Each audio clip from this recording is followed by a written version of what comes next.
That's no good. Damn No, it's it. not. I don't like that I like that. at I all. like that. Did you really just bring back to Houston? Don't hate. What? Let me guess, that's the only black dude you could think of at the time? It's the only black song I could think of at the time. Thank you for being honest. I know what the code was gonna be now. I bet you do. You always got to make sure you're getting my racism in there, don't you? I'm with the Rest Day podcast, right? It's only right. That's true. Hit my music! Sierra Hotel India Echo Lima Delta Shield. You are now listening to the SMC Wrestling Podcast with your boys, the Smart, Caleb Baldwin, the Mark, Carl Irvin, and the Contrarian, Rance Morris. Believe in the pod. What's going on, everybody? Good night. This is the SMC Wrestling Podcast. It's your boy Rance, aka Ray Cash. What's going on, guys? How y'all doing? Oh, I'm doing pretty amazing, man. I know Carl's gonna want to hear it, so I'm just gonna get it out of the way right quick. Uh-oh. I'm gonna quote my good friend Eddie Guerrero. Just kidding, we weren't good friends. I didn't actually know him, but either way, Y'all were homies. Y'all were homies. he is he is once quoted as saying, "Viva la raza!" Guys, it's just gonna get better every week. Oh, I You know love it. me, I'm Caleb Baldwin, and yeah, Carl, introduce yourself, pal. Hello. All right, that was interesting. Ugh. That's all I got. Hello. Hey, before we get started, man, we'd be remiss if we didn't mention the passing of Bobby the Brain Heenan, who's probably the consensus greatest manager of all time, probably, if not the consensus, one of the top commentators of all time, and a damn good worker in his own right. If you didn't know, Bobby dealt with probably like almost a 10-year bout of throat cancer. And it's kind of sad that a dude who made his living off of being probably the best talker ever lost the ability to talk towards the end of his life. But he passed this week. I wanted to mention it, wanted to show some love to him and his family. And everybody that know him, I know Gene Oakland is probably heartbroken right now. But I know Caleb, you're kind of young to really remember like his best moments. But you have anything you remember of him that kind of makes you smile? Well, this isn't so much a memory as like I've gone back and I've watched these things, and one thing that will always stick out to me is when Hogan was coming down for Bash at the Beach '96, and they had said, "Oh, boys, it's Hogan! It's Hogan!" And Heenan was quoted as saying, "Yeah, but whose side is he on?" And I am Yeah. always going to remember that for the rest of my life. I was also actually today I was watching the Bobby Heenan collection on the WWE Network for just $9.99, and Uh-oh.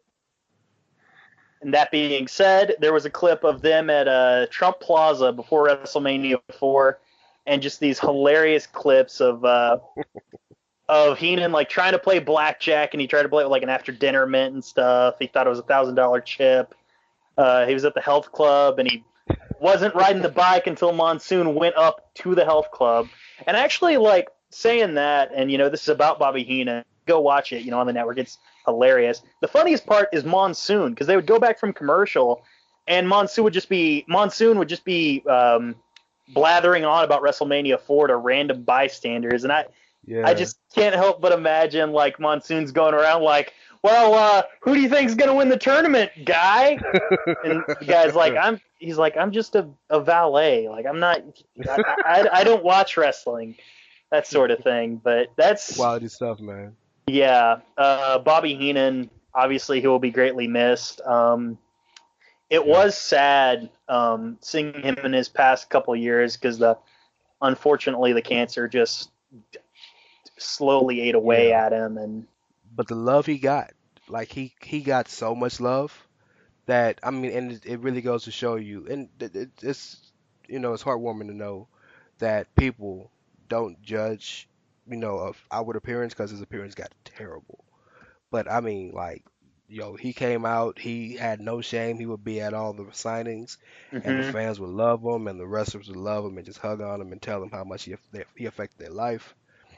that's what you want, man. Like, it's a saying that, you want to give somebody the roses while they're still here to be able to smell them. And Bobby got his roses, man. Yeah. Carl, you're older than both of us, so you probably got a lot more than either one of us. Well, the thing is, most of my time listening to Bobby probably really would have been when he was in WCW. Same here, yeah. Because even though I did watch wrestling, he wasn't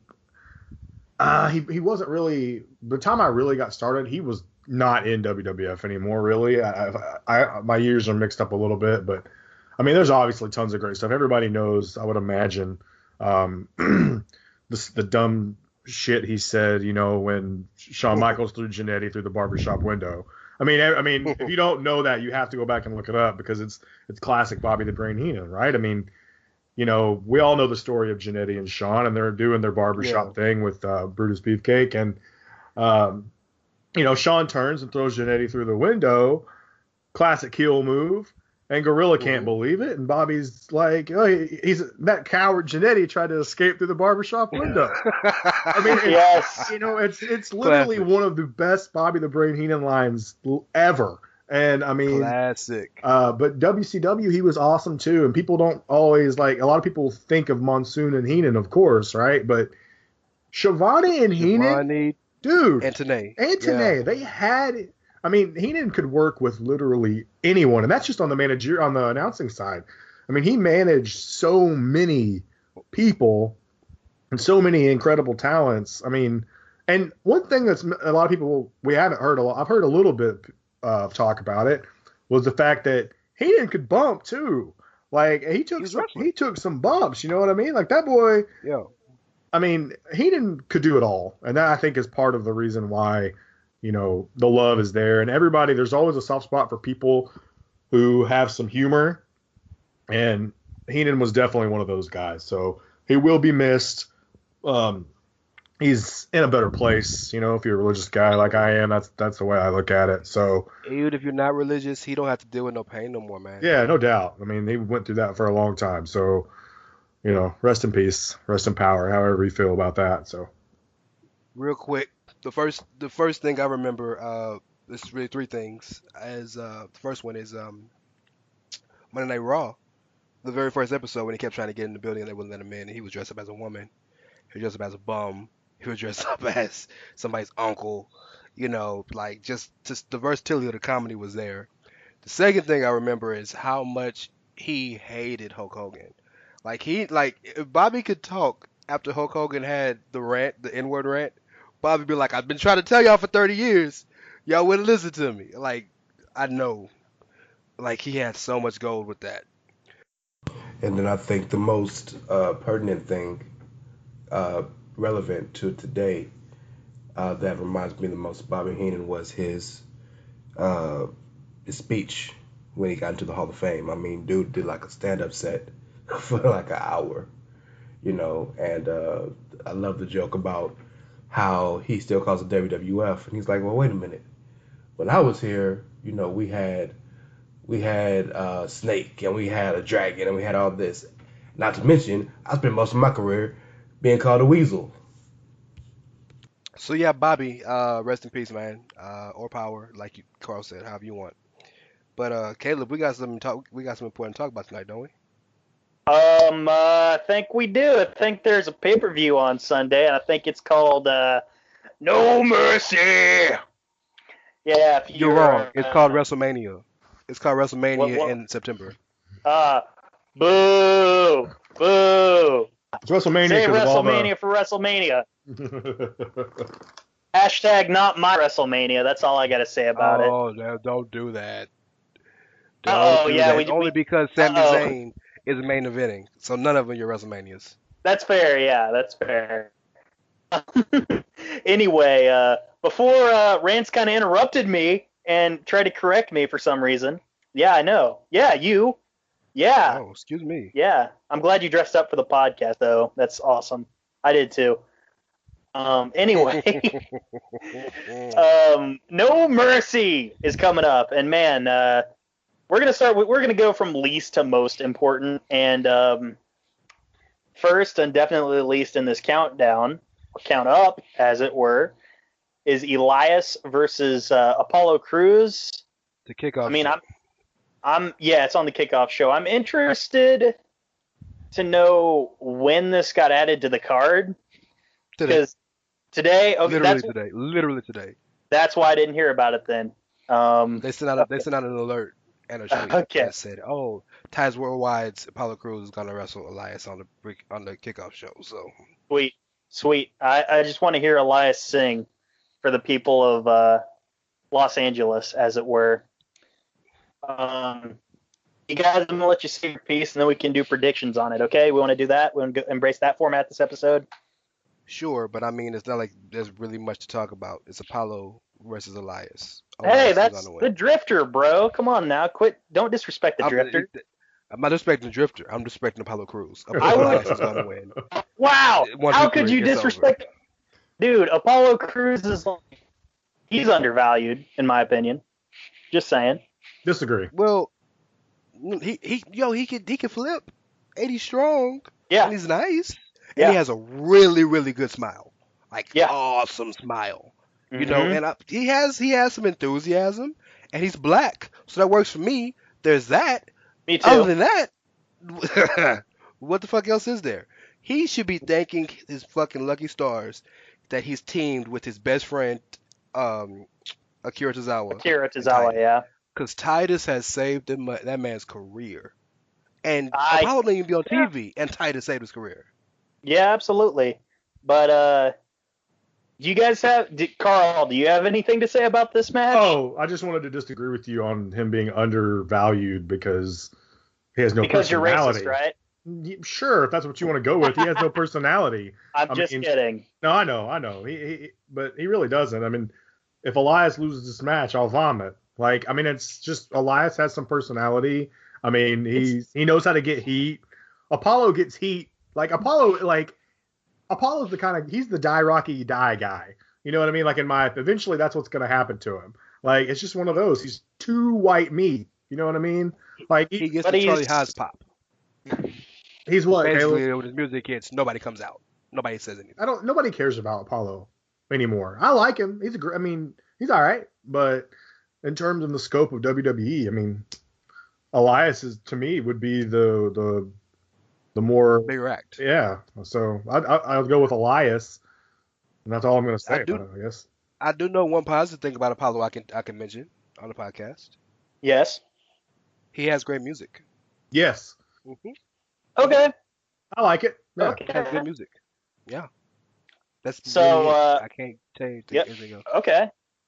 Right. Well, I would believe that Elias is going to win here, and that's my official prediction. You can write it down, bookmark it, and if I happen to be wrong, I guess you can make fun of me if you want to. It's the pre-show. When has a face ever won on a pre-show? I'm sorry, do you mean when has a face not won on the pre-show? No, do the faces always win on the pre-shows? Yes. Don't think they ever win. Pretty much, yeah. Do they really? The faces pretty much always win, yeah. On the How pre-show. Would you don't watch pre-shows? You don't watch Hey, I was at Money in the Bank, and the Hype Bros beat the Colognes in the pre-show. So, was yeah. That on TV? That was on TV? Hello? But yeah, I'm still here. But that was on. Yeah, it was on the Money in the Bank kickoff. Yeah. Yeah, well, Elias gonna beat his ass. But that's irrelevant to September of 2017. Carl, who is going to win between Elias and Apollo Crews? Oh, I thought I picked Elias. Oh, okay. You're really trying to stretch this shit out. It's Elias, all three. Nobody cares about Apollo Crews. Next. Okay. Next. Hey Apollo, if you're listening, Apollo, come on the podcast, bro. We got something to talk to you about. Yes. Okay, so I'm just going by the list here, by what our lovely producer Rance has put on here, and that is Finn Balor versus Bray Wyatt. This match is man to man. AKA Carl's favorite match of the card. Yes, yeah, absolutely. It's man to man because none of the other matches that night will be man to man. None whatsoever. Stupidest shit I've ever heard in my life. Yeah. Real quick, I want to say I'm sorry to cut you off, Carl. Second, I do want to say this has for me, this is probably, and I could be completely wrong, but this for me is the most transparent outcome of the card. And I guess I'm excited to see the match, sorta, maybe, see what approach they want to take with it. But I would like to hear what you guys have to say. You care if I jump in there, Rance? No, please do. This is your favorite match. Yeah, this one I care a lot about, so I'm going to spend a lot of time on it. I would implore you to go listen to anything from their match at SummerSlam. Whatever I said kind of probably applies now. I still don't care. Finn Balor's still going to win, in my opinion. And even if he doesn't, I won't care. But Bray Wyatt never wins feuds unless, maybe every now. He wins a feud sometimes. But he won the Daniel Bryan feud. That's it. Yeah, okay. Ambrose. He eviscerated Ambrose. He won yeah. And I get, if you want to get technical, he got the last word on the Randy Orton feud, but he still lost the WWE title. So he lost every match. Yeah, he just got the last word. He won the House of Horrors match. He won the House of Horrors match. That's what I'm saying. Thanks to Jinder the God. That's what I'm saying. He got the last word, is all I'm saying. But he still lost. This is a preview for a Raw pay-per-view. We don't have to talk about that man, so I don't think we should. Anyways, I apologize. Rance, what do you have to say about this match, sir? Yeah, go ahead. Worst feud ever. You just go, okay. So y'all, man, look, I'm the biggest WWE supporter here. And this is, people ask me all the time, like, what do you not like about WWE? This is the stupidest shit I've ever heard, though. Like, what the fuck is man to man? Like, are they playing a one-on-one basketball game? No, Man to Man is actually a hit song by Gary Allan. Oh, because I know who that is, right? Country music, 2000s. Oh, so they're going to square dance. Okay. Yes. I really don't know what the fuck they're trying to do. I appreciate the fact that both of them, Finn and Bray, are important commodities to the company. And yes, Bray is an important commodity. Otherwise, he wouldn't keep getting put in major angles with major people. He's an important commodity. And I appreciate the fact that they're trying to give them something to do. Otherwise, neither one of them would be on the card. I appreciate that. I do. But you got better than man-to-man, dog. And then the Demon already won. There's nothing else really to fucking do. Just be done with this. Yeah, I feel like Bray's gonna win to get his heat back because that's some WWE shit to do. Yep. Bray can beat Finn, but he can't beat the Demon. So yep. Move on. So yeah, official prediction for me, as Rance kind of hit on, Bray's gonna win. For me, like I said, the stipulation and the specific announcing that the Demon is not gonna be on the card for me is just so transparent that Finn is not gonna win here. And actually, I think they're gonna book in the feud either at No Mercy or maybe the night after. Well, I have a question. Yes. We still don't know if this is a match. Will they have a nice verbal debate? I would be okay with that, I guess. I would be okay with that. Man, right? I want part of the stip to be that Bray Wyatt cannot come out wearing the white pants and the shirt and shit. He's got to dress like Husky Harris. I want that. Oh my God. Okay, if that's the case, then Finn has to go back to being Fergal. Dude, if that's the case, I would be legitimately hyped for this. People would be like, dude, he dressed like Husky Harris. I'd be like, well, hell yeah. I love it. I love it already. Oh, yeah, Bray will whip your ass. We have talked too much wins. about this already. Carl, what's your prediction? I say Finn wins. I don't think Bray is going to get his heat back because I still think they value Finn over Bray long term, short term, all term. So I don't think it's that transparent. I get where you guys are coming from. So the prediction makes sense. I'll still say Finn wins. So prove that he can win without having to be the Demon. So Finn wins because Bray's a loser. Because losers and Bray's a loser. Pretty much, yeah. Okay, sweet. He's a rich loser, though. That's true. I suppose so. Yeah, absolutely. Third match, we got the purple weights in action here. We've got purple weights. I love that name. I'm using it. We have Enzo Amore challenging for the Cruiserweight Championship, and as far as in-ring work goes, this is going to be a fucking 7-star classic, no Tokyo Dome. I'm telling you, Meltzer's gonna lose his shit. Yes. I'm telling you. Yes. I didn't say why, but he's gonna lose his shit. That being said, I don't watch 205 Live, so I don't have a lot to add, I suppose. But Enzo has looked like so much like a loser going into this that my opinion has actually changed in the past day, and I think Enzo is going to win by disqualification. I'm sorry I kind of broke the format and got my fucking prediction out early. You're good. But you guys, go ahead. Can I jump in real quick? Yeah, go ahead. Yeah, please, go ahead. And the only reason I want to jump in first is because I've been the biggest advocate for Enzo to be in the cruiserweight division. So I feel like I have some explaining to do. No Lucy. I really was hoping that they would save this for a bigger show.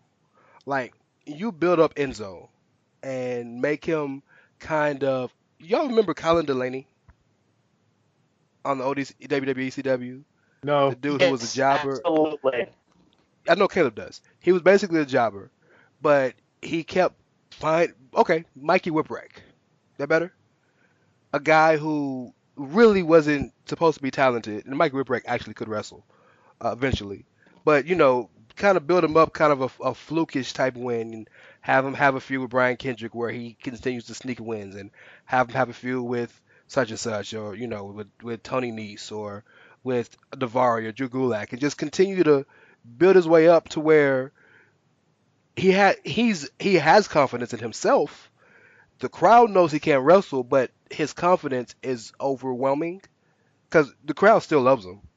They still cheer for him and say all this shit. And then Neville's like, bro, get the fuck out of my division. And then you have a WrestleMania feud, right? Nah, these motherfuckers said, fuck it. First night, you go at this dude. Enzo's going to get drugged like a rug. Like, it's going to be bad. And yes, I agree with you. Enzo going to win by disqualification because he going to piss Neville off, and Neville ain't going to stop. And then, I hope Neville kicks him in the dick. Like, that would be entertaining. That would be hilarious. And Vince might book that because Vince likes seeing him get his ass whooped. Yes. Carl. But Neville by disqualification. Yes. Enzo by disqualification. Yeah. Okay.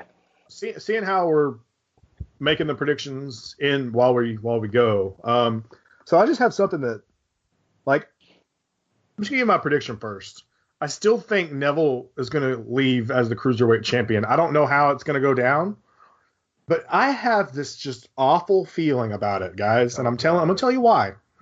I know I see, like, you guys got to remember we're on Skype when we do this, and I can always see everybody's face except Rance's. Rance's video is frozen for like the last hour, so I haven't seen his face in an hour. But I see Caleb's, and every time I say something, Caleb makes a face, and so I feel like I got to explain why I have this bad feeling. WWE posts their segments on YouTube. Mm-hmm. If you go back and look, I saw this the other day. Someone had put it out on Twitter that the Enzo and Neville segment, the most recent one where Enzo kicked low blow Neville, right? Mm-hmm. Was the highest viewed segment of all of that Tuesday night. Let me ask you a question. If Neville was in a program with anyone else, and I love Neville, you think his segment is going to be the highest viewed segment on a Tuesday night? Because I don't. Absolutely not. Enzo, I got a bad feeling. I really do. Like, I got a feeling WWE is going to see something like this and be like, oh, yeah, I got to put that purple belt on Enzo. He's got the sauce, pal. And that Jesus literally got the sauce. Yeah, literally. Like, I'm worried about it. I don't think it's going to happen. I'm praying. But I have this, like, in the back of my head, I almost want to say Enzo might walk out champ, but I'm going to stick with my prediction and say Neville. I'm just giving you my reason why. If it happens, don't be surprised if Enzo wins. Did you say that Neville actually kicked Enzo low blow? I said Enzo. On dick. I said Enzo. Enzo kicked Neville? That's what I saw. I thought it was, yeah.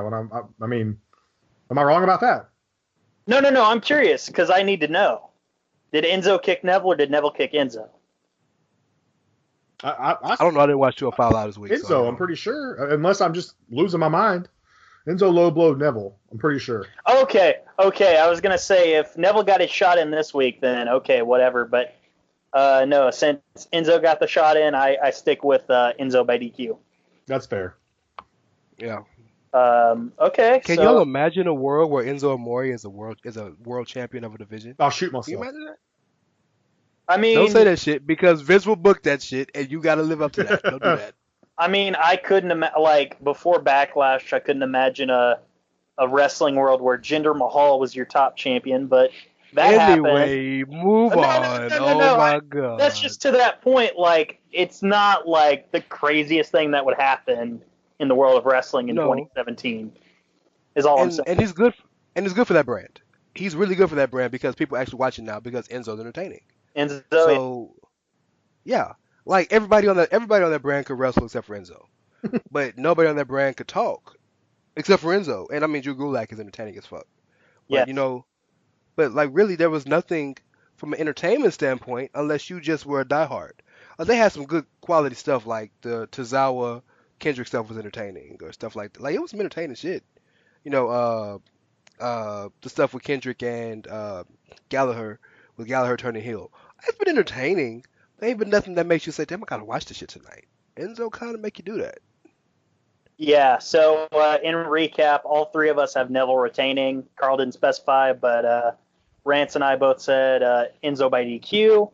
But whatever. Yes. Next match on the card, we've got the tag champions of Ambrose and Rollins, or as I call them, Shield 0.67, and they are defending against the Bar. This is a rematch from SummerSlam.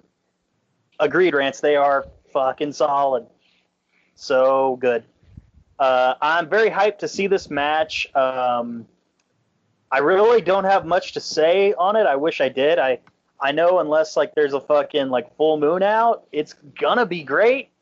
And I hope that the idiots I hope the idiots in LA do not come out and bring a beach ball Beach Ball because Mania.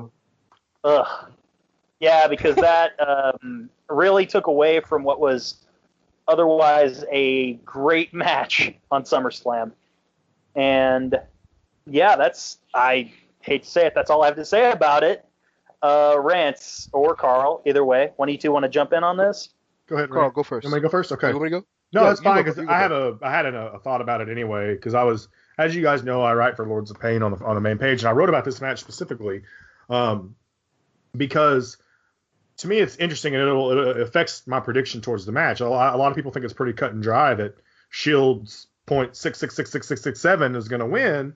I'm not 100% sure. I mean, of course, it's wrestling. It's 50-50 proposition regardless. But I feel like things have been going real well for Rollins and Ambrose. You know what I mean? Mm-hmm. Like things have Mm-hmm. just been hitting on all cylinders with them lately. I feel like depending on what your thoughts are going forward, where they're wanting to go for, in the future with Seth and Dean, maybe they need a little bit more, what's the right word? Conflict in their life. So I feel like if Sheamus and Cesaro were to somehow get the titles back due to like a mistake, Seth or Dean make a mistake in the match or whatever, and it costs them the match, that kind of gets them back, arguing with each other a little bit.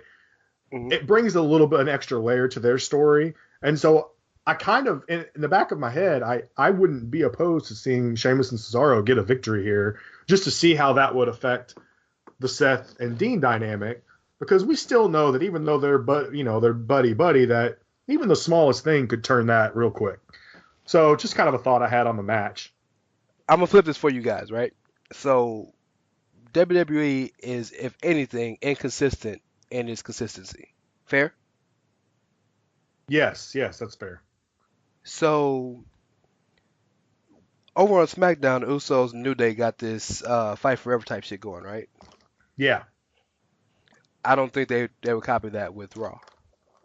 I don't think they let both tag team title feuds on both shows go on for multiple months. I just don't see it. So with that being said, I see Rollins and Ambrose beating Cesaro and Sheamus. To your point about about Rollins and Ambrose having beef again, they will, just not this soon. The redemption story wouldn't play out correctly if they had beef this fast. They'd really have to get to a serious, you know, like running for them to trip up, and then for them to say, "Oh damn, well these past 3 months of us trusting each other wasn't shit, because you did one thing and I don't believe you no more." Also, we have to add into the fact that Anderson and Gallows have been put almost equal to the other three in this feud. They have been losing, but they have been involved, and they've been in multiple brawls with all three of them. So I do see them playing a part in the feud coming afterwards, which is why I think Rollins and Ambrose win. That's fair. I mean, like, to me, it's just one of those. I mean, like I said, just a thought I had because Sheamus and Cesaro feel like they're a long-term tag team, and They got a shirt. They right, got a shirt. exactly. Long term. I don't feel that way with Seth and Dean, So like, I don't, but I also don't know how fast they want to drop that hammer if and when they do. So it's kind of that's why I'm just like I'm thinking, it might not be this time, but it's coming, and it wouldn't surprise me if it was this Sunday. We'll see what happens, obviously. So Maybe. And you're a Cesaro mark. I mean, you're a Sheamus mark, so that's no doubt about there's that. some bias there. Yeah. That's true. All right, so my official prediction is that Ambrose and Rollins are going to retain by pinfall. So, yeah. Right there with you, brother.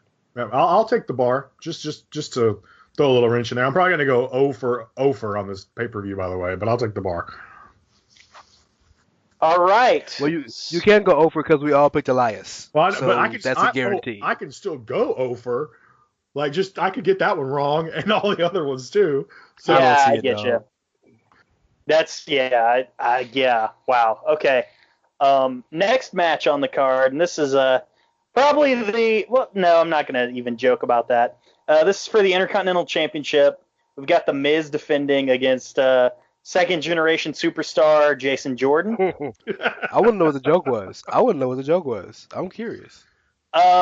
I was gonna call Jason Jordan the most interesting character in television, but oh, okay, yeah, it's pretty funny. But yeah, I guess. Ha ha ha ha! You can download a laugh track and put that in there in post. Second generation superstar hit just as well, so it's fine. Yes. Yeah, it did. Yes. Impressive. Yes. Anyway, that being said, for me, they have spent month. Probably just a little bit longer. Either way, basically since SummerSlam, building up Jason Jordan. He had competitive bouts with John Cena and Roman Reigns, who we'll talk about later. He just won a six-pack challenge to fight for the title. He nearly won a Battle Royal to fight for the Intercontinental title as well. So he's been really built up. I am interested to see how this match goes. And real quick, I know Carl's going to say it, and Rance might say it too. I don't know. But kudos to Miz for getting heat on this feud, because he has worked his ass off to get heat on this feud.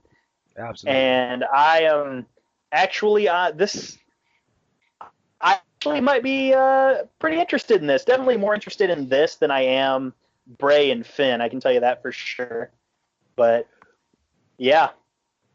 You want to jump in first? Or you want me to go, Carl? Go ahead. So now, if we're gonna admonish WWE for doing stupid shit like the man-to-man challenge or quarrel or whatever you want to call it, you have to give them credit when they do something good. They have treated Jason Jordan very well these past 4 or 5 weeks or so, I think, because we all know Jason Jordan can't talk worth a damn. We all know he has no personality, but the kid can wrestle, right? Sure. So they put him in there with legit stars. They put him in there with Finn. They put him in there with Cena. And they had and then Roman the next weekend, they had 2 great little mini stories in both of those matches, right? They basically repeated the first Cena Angle match with Cena and Jordan. And then Roman basically laughed at the dude and said, "You ain't shit." And Jordan brought it to him, and then he ended up earning his respect. So the kid is earning the crowd's respect by his in-ring shit, right? Now, they tried to do the Miz Jason Jordan feud a month or so ago. Maybe 2 months ago. It's been a little while, right? That didn't really work. They put it to the wayside. They did the bullshit at SummerSlam, but nobody really gave a fuck. Nobody watched. But they've never wanted to veer from it. They wanted to give it a chance, but they had to realize Jason Jordan gotta be worth this, right? So Jason been out here working his ass off, whereas Miz has probably wrestled 1 match since then, 2, right? Yeah. Miz has been going out to get more heat. Pretty much. So now Jordan, in the eyes of the crowd, we know he can go, right? He may not be a winner, but we know he can go. And then you have Miz attack his daddy, Kurt, who the crowd loves, and Jordan has a reason not to have a beef with Miz for real, right? And then, to his credit, the way faces should do it, Jordan don't get the match because he got beef. Jordan goes out and wins a six-pack challenge with the Miz's two goons in the match. So the build-up has been as textbookly perfect as they could have done it. I give them credit for that. Jordan is starting to get over a little bit. I give them credit for that. And if anybody can pull anything out of anybody, it's the Miz. Yeah. I think just, I preach how great the Miz is all the time, so I'm not going to beat that horse anymore. But I think it's kind of an interesting scenario here because I'm trying to figure out, like, obviously Jason won the six-pack challenge, but when it comes to the singles matches against the big stars, he's come up just a little short, right? Now, granted, maybe we won't say Miz is in the same, in terms of, like, star power. He's no John Cena, he's no Roman Reigns, but Miz is a superstar, in my opinion. He's presented that way. And he also has his goons, as you said, and his wife out there, Who's a goon. Right. So I feel like, once again, like, I feel like they may actually be doing somewhat of a slow burn with Jordan, even though it feels like he's getting pushed real hard. Oh, don't slow his shit. Yeah, he's not winning these matches. I mean, he won the six-pack. And he's not having any storyline progression either. He's just going out there and working. To me, now he's gone out on live television on Monday Night Raw and had great matches with two huge names. However, Finn Balor too. Oh, Finn Balor too. Sorry, you know how I feel about Finn Balor. But anyways, sure, but he's a big guy. I know. Anyways, I had to get my jab in there on Finn. So anyways, has a hater, but okay. But this time it's a little bit different. It's not Cena or Roman, but it is a pay-per-view and it is for a championship. And so there's a little bit more.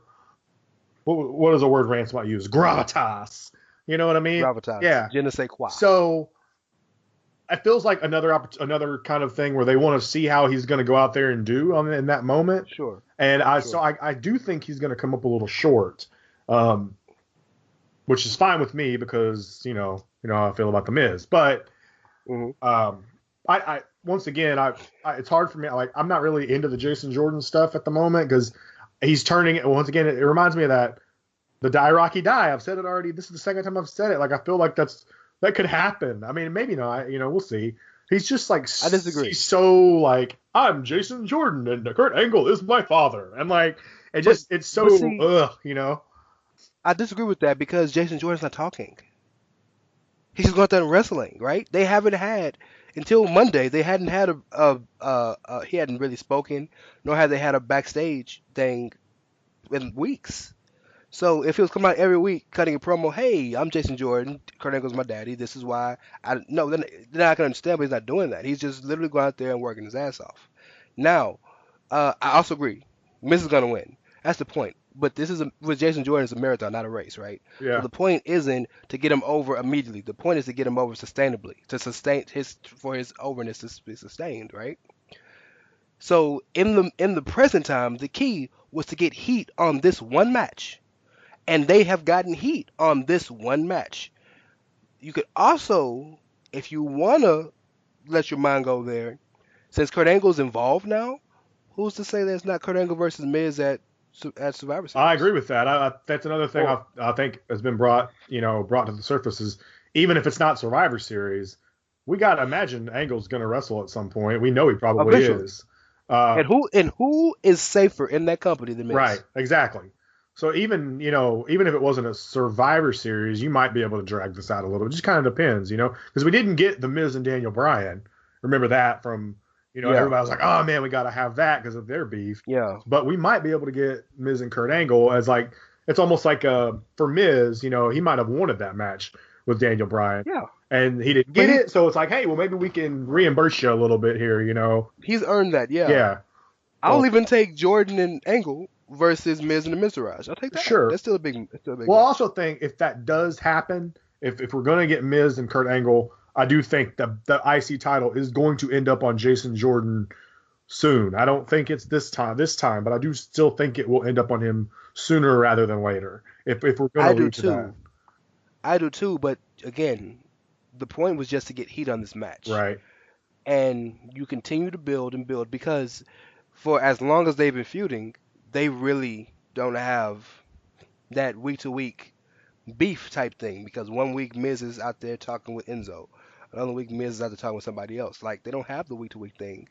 Like Roman and Cena every week going out there talking about each other. They don't have that. Right. So you could really prolong it however long you want as long as you keep trying to make Miz this hateable A-list figure and make Jordan this gritty babyface who works for everything because his daddy doesn't want nobody to think his daddy's pushing him, right? Sure, yeah. As long as the crowd respects Jason Jordan, he'll be fine. Yeah, well, we'll see. He'll be fine. I mean, as long as they don't make the wrong steps, if they continue with that, it should be fine. You're right. Yeah, maybe so. And you mentioned making the wrong steps, and I actually think they're going to make the wrong step this Sunday when Jason Jordan becomes your new Intercontinental Champion. So maybe a little bit of a hot take city there from Caleb Baldwin, but I don't know that if it's a hot take. take. Case, then it's not a cold take. Well, I don't think it's not like nobody could ever possibly see Jason Jordan winning this match. You know what I mean? There's plenty of people, and there's lots of ways you can look at it and say, "Oh yeah, he could win this somehow." I mean, it's wrestling, right? But yeah, absolutely, I'll still stick with the Miz on this one. I think he'll come up short. I think it's going to be a little bit of a recurring theme for a while for Jordan coming up, just maybe a little short. Yeah. So. Okay, so as he should. That's how you build up sympathy, Yeah. or as Caleb would say, simpy. Simpy! Yeah, I gotta get some simpy for him. Jason Jordan, you want the simpy of the people, but you don't get my simpy at all. Anyway, so you guys are on record as saying the Miz is going to retain on Sunday, right? Yes. Yeah, agreed. Okay, so I am on record saying Jason Jordan is going to become your new Intercontinental Champion on Sunday. And like I said earlier, if I'm wrong, go ahead and make fun of me, I guess. But if I'm right, I want a nice, hey, you were right, Caleb. But not gonna happen. Yeah, I know. I know. You'll remember. That's good. Okay, next match. Oh boy, so interesting. Actually, it is kind of interesting. This is a fatal 5-way for the WWE Raw Women's Championship. Yeah. Yeah. Wake up, bro. We're talking. I can't even list off the opponents. That's how bored Carl is with this, man. You've got Alexa Bliss defending against Nia Jax. I'm gonna do that, man. I want to do it. Come on. Good. Anyway, Alexa Bliss defends her title against Nia Jax, Bayley, Sasha Banks. Oh, returning Bayley, by the way. Sasha Banks. Yeah. And Emma. So yeah, awesome. Leave it to Bayley to fuck some shit up, right? I mean, if that's how you want to look at it. That was a digger, Carl. That was just digger, Carl. Oh yeah. No, but Bayley had no business being near this match anyway. Emma really had no business being near this match anyway, but at least they gave Emma some semblance of some love. But at the end of the day, Nia Jax is gonna win. She's gonna destroy. She's gonna win. Well, actually, and please just let. Oh, you disagree? Yes, you're wrong. Oh, and how and why? And fake how news. So? You're fake news because of obtaining your title. So you guys said it all over again. You cut out. So fake news. Oh shit. Okay. You're fake news because you're wrong here in that Alexa Bliss is going to retain her women's title.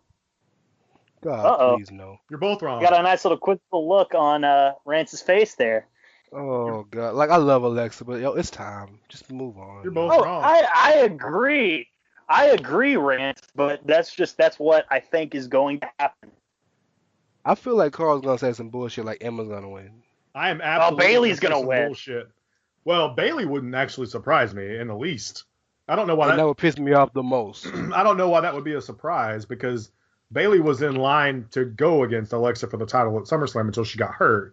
So it's very And lose at SummerSlam. well, maybe. Okay. I don't know about that because Sasha ended up taking it off of her. Then. And Sasha lost the next fucking night. She did, bro. but I mean, that's what I'm saying. You can't just be like, oh, Bailey was going to lose. Like, I mean, we don't know. It never happened. So I guess they brought her. They brought her back in there. I mean, because we know why they did that because they don't got shit to do for any of these chicks ever. But anyways, why they all get thrown together. Besides the point, on my column, I picked Emma, and the reason why is because I was throwing darts. Because whatever, I don't care. But the more throwing darts, literally. But the more I think about it, I kind of feel like I'm gonna go with Caleb on this because Asuka's coming, right? We know this. We know she's coming. I don't know that her slaying Nia Jax immediately, because I feel like Asuka's gonna come in and win that title really quick. And I don't know that her coming in and just destroying Nia right off the bat is a good thing. At least not for Nia. She already has. Huh? She already has. I know that if you watch NXT, yes, but not everybody watches NXT. So let's cool the jets there. I mean, I understand the history, but what I'm saying is Asuka coming in and just destroying Alexa seems more plausible in the early stages to me. I'm going to be honest with you. I would love to see Emma win. I've said this before. You guys know this. I'm ready for my Australian stable. Right? Yes, Emma, Australian Mean Girls, baby. Peyton, yeah. Australian Mean Girls, To me, that would be like the best swerve ever. Emma wins the title with help of her girls, the iconic By the way, I think that's happening because if you've listened to Emma's new music, which Caleb apparently hates, it sounds kind of like Billy and Peyton. Yeah, Emma's theme, like I put in a group chat, her theme, like I heard 15 seconds and I had Tucker Carlson face the whole time. I was just like, oh, you guys can see this because we're on a podcast. Yeah. So what are our official picks? Just to reiterate, I said Alexa Bliss. What about you guys? I'm just going to stick with what I wrote on Lords of Pain, even though I kind of agree with you, Caleb. I don't want to. So I'm going to say WWE just does something crazy and surprise us all, and Emma wins the title. Yes, I would love that. I love that with some Bobby Heenan style NWO debut commentary going on there. Yeah, but whose side are they on? That's a terrible Bobby Heenan, but oh well. I say Nia just because she's overdue, and they look should have got off the pot, yo. And I say Nia too because only if Nia or Emma win, they're the only way we could actually do something different. Right? Mm-hmm. Yes. Let's be different, please. I've had enough fatal fucking 5-ways this year. Yes. To last me like a decade, dog. Yeah. So let's move on from the fatal 5-way. Okay. Please. Let's move on from the fatal 5-way. Most interesting match of the night. But we already talked about Finn Balor against Bray Wyatt. Shut up, dog. Shut up. That being said, all jokes aside, you guys, we're getting it. In the main event of... the co-main event of... it's the co-main event of No Mercy. John Cena versus Roman Reigns. Wow. How... This match is going to be so awesome from beginning to end. I don't want to say Rock versus Hogan because if it falls flat, I'm going to sound like a real jerk. Oh no, it's not going to fall outlandish. I hope that's not the case, and I don't think it will be. But if it does, I'm going to protect myself a little, soften the blows. You know what I'm saying? Anyway, that being said, I'm very excited for this match, despite the fact that I was not a fan of how they built up with the work shoot promo battles, and as I've said before, I thought they went way too inside baseball. I know Rance disagrees with me. I know that for sure. I'm not. I can't remember. Yeah, I can't remember what Carl thinks in regards to it, but I would like for you guys to reiterate. Talk about this match. What you expect to happen, and so on. So, yeah, take it away, guys. Carl? Sure, why not? Either way. Oh, yeah, I'll go ahead. Because I know these are like two of Rance's favorite guys ever. Yeah, So he's going to have a absolutely. lot to say. Plus, I'm going to go use the bathroom after I say my piece. So just like I'm going to do while the Fatal 5-Way is going on. But anyways, that being said, this match, oh man, I like the shoot promo stuff. I know that a lot of people are. It's kind of a 50-50 thing depending on where you are. And I am more of a traditionalist when it comes to wrestling than I am in like getting it deep into that stuff. But there's just something about when it happens, you just like can't peel your eyes away from it, if that makes sense. You know what I mean? Like when CM Punk dropped the pipe bomb or whatever. I'm sure Caleb loved that. But I didn't see it live. Okay, yeah. I'm sure Caleb will love that shoot promo. But like I think it's good for Cena and Roman.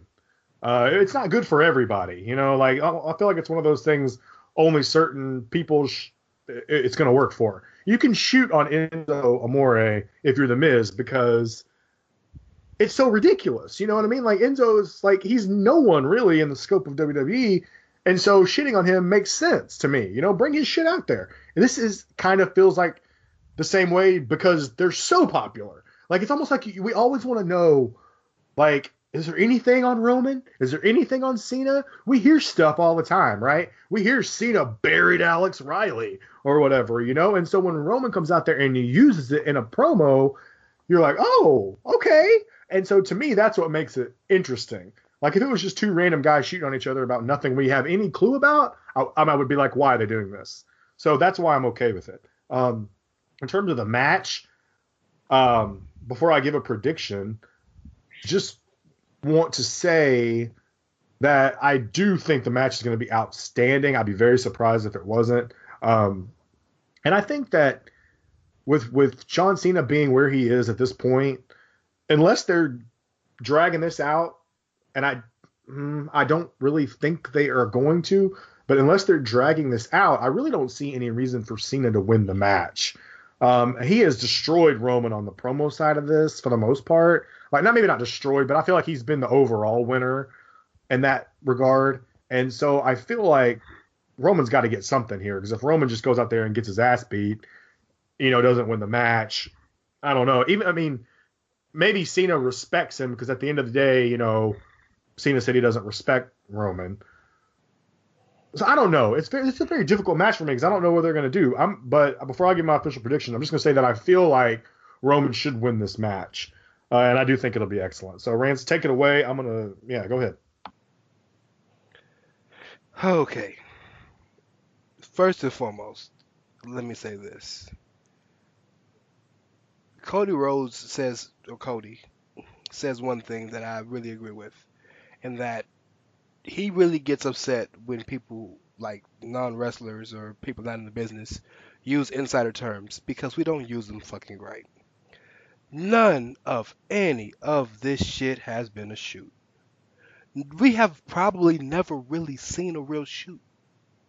A shoot is something that nobody knows is happening and they are doing on their own accord. Everything that Roman and Cena have done or said has been approved, if not also written by the company. It's not a fucking shoot. It's not. It's all a work. The pipe bomb was not a shoot. You know why the pipe bomb wasn't a shoot?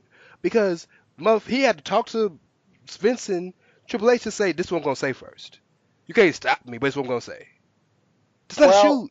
Actually, I do want to say to that point, having watched CM Punk's DVD, you know, they had said, you know, the way he told it is that he was told that Go say what you want. Say what and then you want. want. Say too much, we'll cut you off. Exactly. That's exactly what was. Right. Yeah. But you really genuinely think he didn't tell them anything he was gonna say?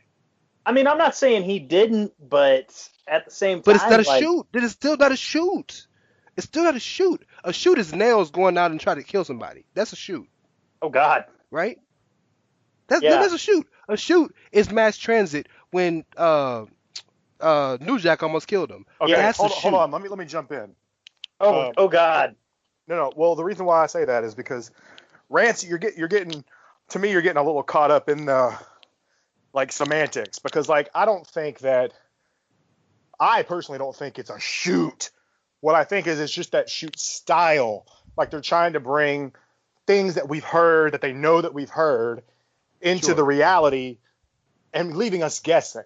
So is it a shoot, as it were? No. Just like it's a style, because these are things that we've heard. You know what I mean? So they're using that to kind of make it seem like it's a shoot, and that's all it is. I don't think that.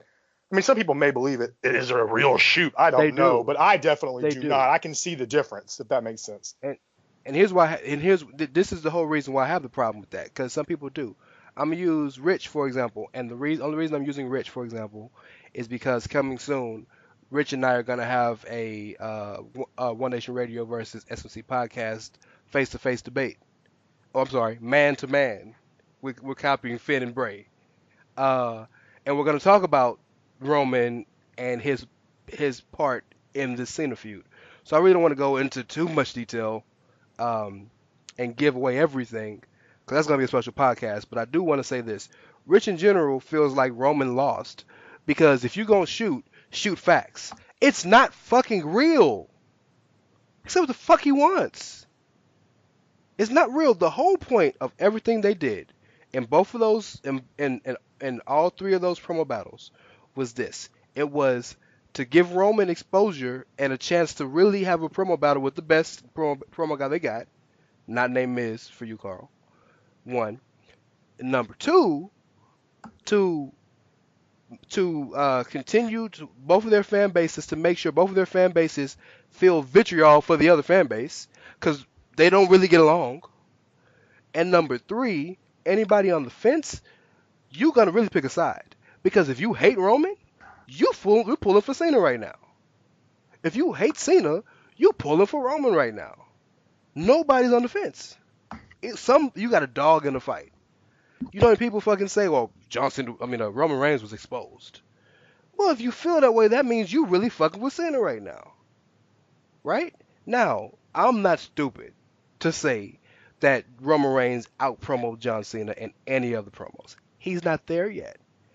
But to sit here and say that he got destroyed is asinine, because you're missing the point. The point of everything Roman has said has always came down to this. I know you can talk. I know you done been here. You're better than me in all this bullshit. But you know what? I'm here every week. You got a problem with me, fucking do something. Yeah. Cena ain't done shit. So, if you want to just talk about, who said the cooler shit? Of course fucking Cena's gonna win. But that's not what the point, that's not the whole point of wrestling. Now, to the match, it's going to be great, because John Cena's a big match wrestler, and Roman Reigns is consistently one of the 5 best wrestlers in the company. Whether you don't want to believe this shit or not, watch the tape. He really comes through. In the past 2 years, he's really shown that the motherfucker can go. So, plus, Roman knows this is kind of a shitty get off the pot moment for him, because while he won't be necessarily de-pushed, the company might really say, well, maybe you didn't step up to the plate when you were at the bat, and hitting the double in the situation would be cool. Hitting the triple might be nice, but the company expecting the next John Cena to hit a home run, right? So there's a lot of pressure on this dude. Yeah. So he's gonna come out and he gonna ball. And I know John Cena's always up for the game, right? John Cena's always up for the challenge. For this kind of match, no doubt. Yeah, I mean. Yeah, and I listened to Edge and Christian's podcast today, and John is so fucking hyped for this match, and the prevailing thing besides Roman saying Cena do something is everybody knows Cena is towards the tail end of his full-time career. Cena said it very eloquently. The only reason I'm still here is you can't do your job right, which was a great line. But the thing is, Cena really feels that way, because he's like, look, the one flaw you have is you can't connect to the audience verbally. If you could do that, I could take these hiatuses and not have to worry about coming back so fast. But I got to keep coming back because you're not doing your job, right? So this is a chance for Roman to show the company you're doing your job. Roman's had the best promos he's ever had. We don't need Roman to come out here and be the Rock all of a sudden on the stick. No, just cut a competent promo that adequately continues to move the story. Right. And he was able to do that before this. But now at least we know he can go off the cuff. Because some of the stuff, I know, like the zipper shit was definitely off the top of his head. That was some clever shit, right? Yeah. You know, like, and every single person who has ever spent any time around this dude will tell you he is a social butterfly. Like, you know, he's great with people. He's great talking to people. You know, he's entertaining. Everybody tells you that. You know, so the shit's coming. He's only been in the company, or at least in this position, 5 fucking years. You know what I'm saying? Like, really. You know what I'm saying? Brock's been a bigger star than anybody, and Brock can't talk worth a damn. No You know doubt. what I'm saying? Batista's been a big star. Batista will tell you he's terrified to talk on the mic. So we didn't stop acting like the top guy of the company has to be the greatest mic walker talker in the here's world. the thing, though. It's not true. The reason why that they make such a big deal out of this shit, like the people that get on Roman about this, the fans, Because they don't want him to be at the top. Well, it's They not don't even want him to that. do They think it now justifies their hating ass opinion on him in general. Oh yeah, he can't cut a promo. See, I was right all along. Roman can't draw. Roman shouldn't be at the top of the card. Put Sami Zayn up there, pal. Like I'm not. By the way, Caleb, that is not. Whoa! We're not making fun of you, I would but slap yeah. the shit out of you right now if we were in the same room, pal. Oh my god. Why? Oh, I'm serious. my I'm just God. saying, like that was the first person I could think of because so many people love Sammy, right? Sure. Like I don't sure. care. it's just one of those deals. Like that to me, it's just their way of being able to justify their hatred for the guy. It's like, oh, look at the best promo guy in the company, not named Miz. Just cut Roman in half. Huh? Roman deserves nothing. Like, and that's the kind of shit that Roman haters. I'm not talking about Caleb because I know Caleb he's not in love with Roman, but I know he does not hate Roman. Sure, but he's I'm cool with him. Roman neutral at this point. Yeah. So, Yeah. But the people that do just hate this guy, this is their justification. Absolutely. You know what I mean? So that's why they get on it so much. They're like, are they on their high horse that, you know, he got beat in a promo battle. What do fucking do? I mean, Cena got roasted by The Rock in a promo battle. Remember? I mean, this isn't anything new. So it doesn't justify. By the way, they're 2-1. What's that? They're 2-1. Roman won the second promo. Right. Yeah. Well, he won. I really don't without saying much. Is kind of the beauty of it. Yeah. So who gives a fuck? Who gives a fuck? The point of the promo, he made his point better than John Cena did. You want to talk? Okay, I'm standing right here. Do something. What did John Cena do? He cowered like fucking Randall from Recess. He won. Why do we give a fuck about, you know, who can use the best adjectives? Right. That's not what the fuck wrestling's about. Wrestling is about who can tell the best story. That's Roman told the best story. That is No, the part fuck of it, it's though. not, and it's never Yes, been. it No, it's is. not. It's not how you say. It's what you say. It's never been about how you say it. It's what you say. Goldberg was the biggest star in the world saying who's next. It's not about how you say it. It's about what you say. Yeah. It's just what it is. It's what it's always been about. Hulk Hogan, say your prayers, eat your vitamins. That ain't shit, 24-inch pythons. He wasn't saying the motherfucking thing. Yeah, it's not because of what he said. It's because of how he said it. Is that what you're trying to get across here? Maybe that's what I'm trying to say. You get the point I'm trying to make, but it's not about it's not always about really the content what you're on saying, but I it's was about gonna your say point on you're trying to that make. on that front, I can agree that it's more about how you say things as opposed to what you say. Yeah, it's the point you're trying to make, and you know, and making that point. And so Cena can say all the shit he wants to say, but at the end of the day, if the promo that they had was about who was a badder dude, Roman won that promo. Well, that's also why, you know, if you harken back to, because this is kind of a mirror image of The Rock and Cena from back when. This is also why I never really was always like, and I love The Rock, but I didn't think The Rock destroyed John Cena. The Rock came out there and said a bunch of fucking dumb shit. You know what I mean? And Cena said real things. So like with Roman just being like, okay, here you are, you're talking. It's exactly what The Rock did, right? He just talked and said a bunch of shit and made fun of me, basically. Whoop-de-doo, here I am. You know what I mean? So I see your point. That's why I would agree with you. You know you know, so. But fans are sheep, and if we like somebody, we gonna fuck with them, no matter what they say. I do want to jump in real quick. I want to take points off from your boy Rance in that some of the cursing he has done has sounded unnatural, and to me that is when cursing in promos are at its worst.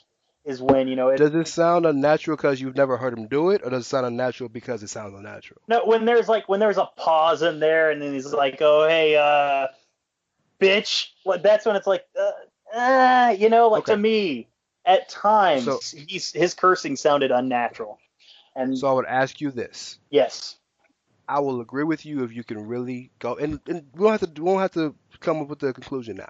okay, I really want you to do some research, do some YouTube clips. okay, Go back and watch the diction of Roman's promos and okay, watch the way he speaks. Because Roman speaks like that. And he'll come up and he'll say, yeah, well, I'm this and sir. Sir. Like, listen to the way he speaks. Now, if the way he speaks matches to the way he cussed, then you ain't got shit to talk about. If it's different, I'll agree with you and I'll say you're right. Is that fair? oh, yeah, absolutely, that's completely Okay. fair. That is Because fair and consistency. balanced. Yes. Okay. We need to say who's going to win, though. We Oh, yeah, didn't we give did. any predictions. Well, hey, my- we haven't. my- We haven't. Go ahead. I just want to say, the reason why we have it, we've said a lot about this match, is because we didn't really have to say much about the other ones. So we had time. No. These are the two big That's matches true. that are coming up. This one and the one. Exactly. Yeah. We got to get into it. So go Yeah. ahead. Predict.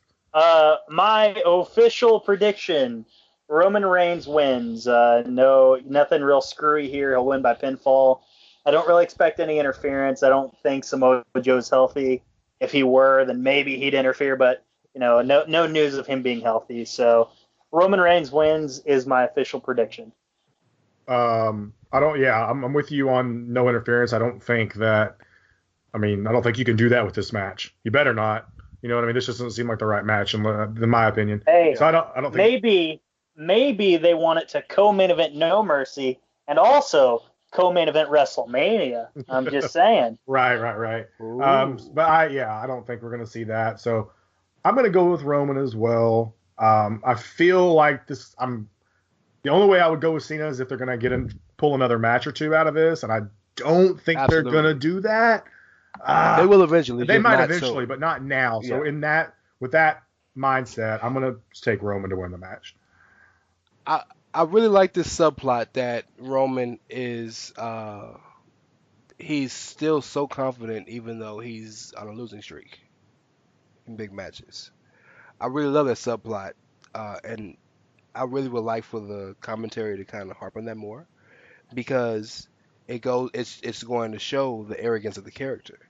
And if you were the character and you've gotten the shit you've gotten and done the things you've done in the small amount of time, you'd be arrogant too. I say that to say this. If John Cena doesn't go away for the next couple months, I can see Cena winning. Only because to add to that, oh well, Cena beat me, right?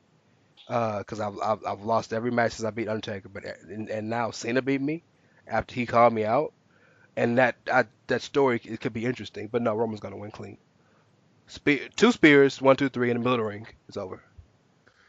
All right, we're all No, on the wait, Roman I'm sorry. bandwagon. I'm sorry. This is John Cena. 5 spears or whatever. Oh You boy. gotta shoot him in the head with a fucking shotgun to beat him. Oh, maybe Cena's gonna go for that top rope leg drop and get countered into a spear. Well, no, because he almost killed Shane like that, so I think they're a little weary of that.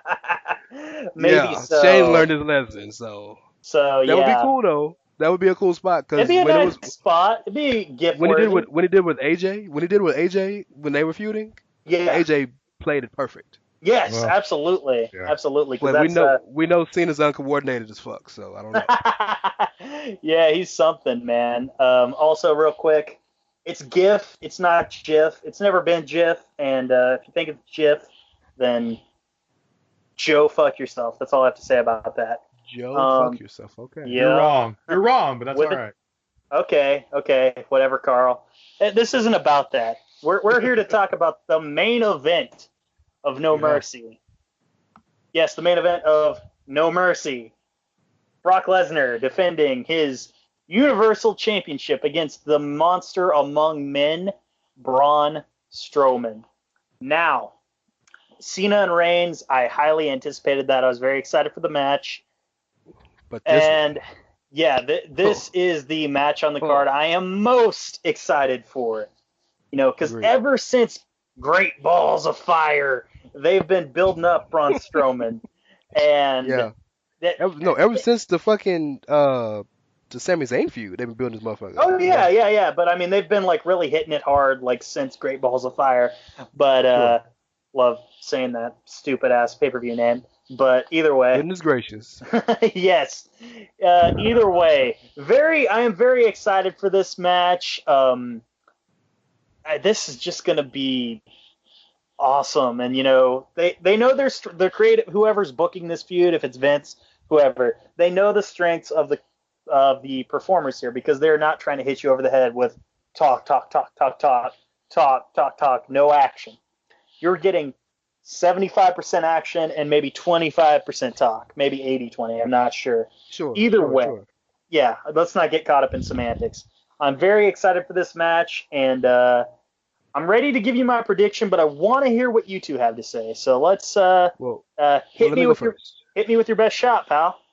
Fire away. Let me go first because I wanna throw something out to you that I don't know if you've noticed. Okay. So Go ahead. You want me to go, right, Rance? No, so let me go first. Oh, okay, yeah, I wanna go throw ahead, something out boss. there Go to you ahead. that Yeah. I don't know if you guys noticed. So I don't think the creative team is as crazy or as dumb as you guys think they do. I really do think they have a plan. It gets deviated from often, but I think they have a plan. And I'm of the believer in entertainment that nothing happens for a reason. Now that reason could be dropped, but it was there for a reason. I say that to Sorry, say do this. you mean everything happens for a reason? Is that what you're trying to say there? Yeah. Everything. Okay. I don't think that nothing happens for a reason. I think everything Okay. happens for a reason in Okay, entertainment. sorry, yeah. Now in wrestling, sometimes that reason could be dropped, and you'll never know. But it was originally a reason. I say that to say this. Have you noticed that who did Braun wrestle at 33? Who, Braun? Yeah, who did Braun wrestle at Braun 33? was in I mean, the Brock. Braun He was in the Battle Royal.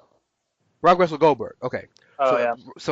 Ever since, remember, going back to when Brock fought Goldberg at a Survivor Series, right? Yes. Brock got his ass whooped.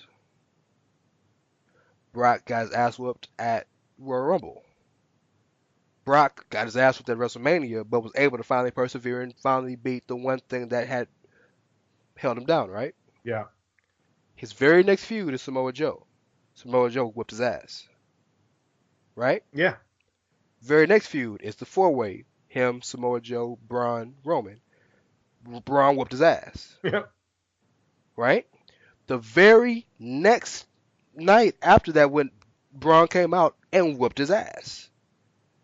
Again, the next time we were next to each other, Braun came out and whooped his ass. I'm saying it to say this. There is a reason that the company is showing Brock to be so vulnerable in a way he's never been vulnerable before. I already said before on a previous podcast that Brock is a very smart man. Paul Heyman is a genius. They know there ain't much left for them to do in the company. There's not many people left for them to feud with, right? Brock knows that. Brock is a businessman. He may be a meathead, but he knows business.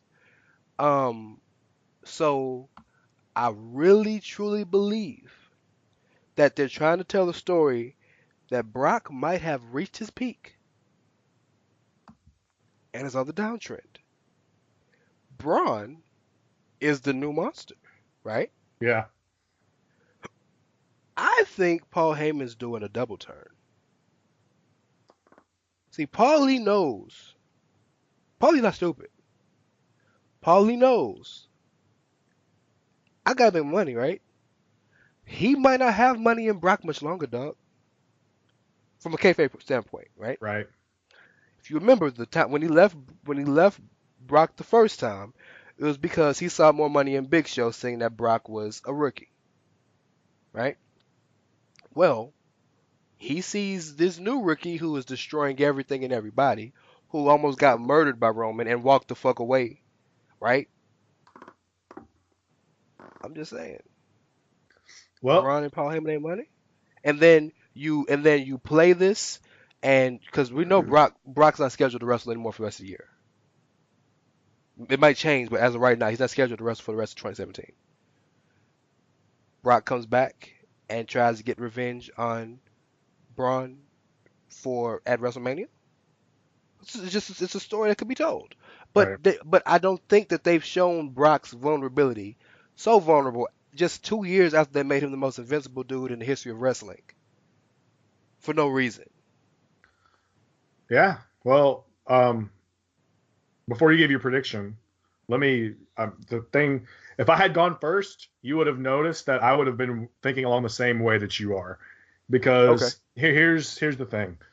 What has happened like you said, what has happened this entire Braun Strowman Brock feud? What has happened? Braun has whooped his ass, right? He no sold him on a German suplex, whooped his ass. He whooped his ass in the fatal 4-way. He's all he's done is whoop Brock's ass. Brock hasn't really done anything. He's shown no ability to really do anything to Braun Strowman. And you guys want to know what I think? I think this match might be kind of like Survivor Series last year. I got a feeling Braun's going to whoop his ass again. And I got a feeling Braun's going to win quickly. So I don't know about the double turn. And I'm not saying it's for sure. I don't think this is going to be a long match anyway, because it's Brock Lesnar, really. I just got a feeling Braun is going to whoop his ass again and win the title. That's just the way I'm looking at it, because Brock really hasn't shown any ability, any answer. He may have found it. I don't know.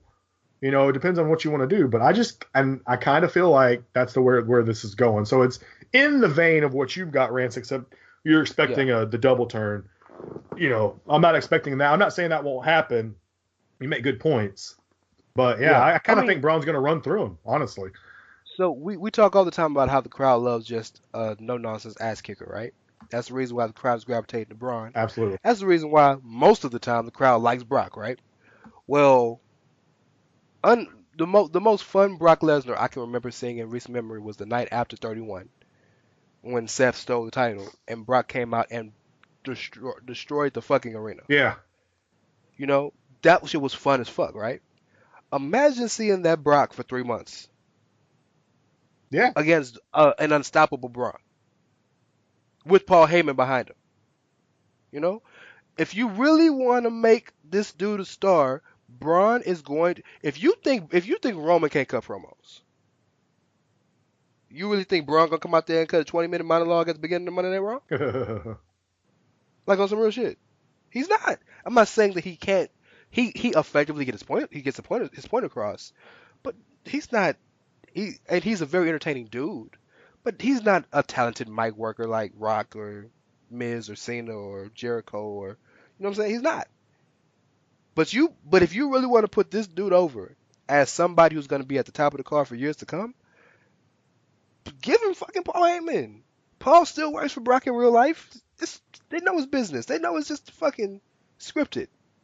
You know? But Brock done made his money, dog. You know? And go ahead and, like all great wrestlers do, leave on your back. If Brock puts over Braun to this extent, you know how Brock beat Cena at SummerSlam a few years ago? Right. Basically a 15-minute squash. If Brock lets Braun do that to him, and then in their rematch at WrestleMania or wherever, Braun beats him again. Granted, it'll be a closer match because, you know, babyface got to have a fire. Yeah. But he leaves on his back, and that's the last time we ever see him. Leave his gloves in the ring, all that, kiss Sable on the way out, or whatever, just like Taker did, right? Tell me that his legacy won't be so much infinitely better because he left behind a star? I would agree. He left his replacement? I would agree with that, yeah. So now that I hear it, I'm saying it, that they're not going to do that now, just because I said it. But no, Braun's going to win. Strike while the iron's hot, dog. Like completely agree. You can't predict where lightning's going to strike, but if you can, be there when it strikes. Yeah. It's going to strike. Give him the title. So official predictions. Go ahead, Caleb. All right. Well, you say strike while the iron is hot, and if there is one thing that WWE is not good at anymore, it is striking while the iron is hot. That is why Brock Lesnar is leaving No Mercy as the Universal Champion. Official I wouldn't be prediction. shocked. I like I it. wouldn't be shocked. I won't I either. wouldn't I be won't be shocked either. And you guys remember earlier in this podcast when Caleb said he wanted to slap the shit out of me? Uh-oh. Yeah. See, when you get on this podcast with these guys, and then one guy's got to be like, ha ha, I watch every bit of WWE programming, damn it, and I hate all of it. They never do anything I like anymore. They never strike while they're on time. Who should really slap who around here? Anyways, Oh man, Caleb, you're my boy. we should just slap each other like strong style, man. Just I was slap thinking shit out of each I other. was thinking the Noki style? no, better. I was thinking the Seinfeld George Costanza slap fight. If you've ever seen that, if you haven't seen it, I'll find it for you. But anyways, Oh man, I'm gonna take Braun in a quick squash. New champ. Can y'all imagine the big word coming? Reverberations. If Braun squashed this dude? I love it. Can you imagine this? the Like, can you really imagine Braun going on SportsCenter? You know what I'm talking about? yeah. Can you imagine Braun being on Mike and Mike, or Good Morning America? Or in Like, this is or what maybe we're Braun headed. will be in the next Princess Bride movie if they ever redo it, like Andre the Giant was. Okay, but hey, Braun is a very entertaining fellow. He might be able to pull that off. Yeah, you should watch the clip of him reading the Juno transcript. It's hilarious. It is hilarious, yes. I'll look it up. So, Rance, do you have Braun going over? Braun going over, bro. But I don't think Okay. it's going to be a prolonged squash. It's not going to be a quick squash. So similar to like John Cena, Brock Lesnar, or Sheamus Cena, in the Big Lesnar. Show. Right, so he's kind of going Cena Absolutely. Lesnar. I'm going more along the lines of Goldberg Lesnar. Not like, I don't know, about 2 minutes. Maybe like Goldberg Lesnar at WrestleMania. Maybe Lesnar gets a little bit of offense in, but like 5 minutes. Yeah, that's what I would go. By the way, that I still laugh at that match Goldberg Lesnar at WrestleMania. Yeah. Because when Lesnar got away from the spear and he looked up and laughed, and then all of a sudden you just see the screen just shake because Goldberg came out of nowhere and speared his ass again. Like, God, those two have such great chemistry. I know you're not one fan of the whole put together, but man, I loved every minute of that. No, I like the WrestleMania match. I just didn't really like the build, but either way, I respect that's in that. the past, In man. hindsight, Yeah. I respect that. I do. So Yeah. there you go. So, that is what we that gonna- is 2017's iteration of No Mercy. So now, guys, we took your questions about a week and a half ago. Some stuff came up. We couldn't answer them on the last podcast, but we are going to answer them now. And boy, oh boy, you sent us quite a bit.